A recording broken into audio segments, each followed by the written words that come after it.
Warning: read and follow all labels and the owner's manual. Inspect arc reach heater and TC extension cable for damage before each use. Contact Miller Service for repair options or check induction tool repair worksheet instructions on MillerWelds.com.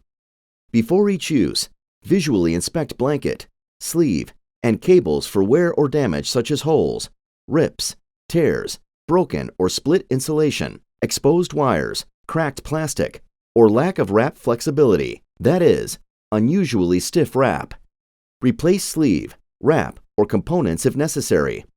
Do not use wire or metal straps to secure cable. Instead, use plastic cable ties, tape, or non-conductive straps to secure cable. Do not hang cable on metal brackets, hangers, or other mechanisms. Stop using equipment if plug, receptacle, or cable is damaged. Replace cable if braid, red jacket, or bare wire is visible. Notice, if orange jacket of ribbon cable is cut or conductors are exposed, stop using wrap and have it repaired. Do not attempt to repair wrap under any circumstances. Failure to comply with product maintenance schedule will void warranty. Cuts in the clear silicone need to be repaired.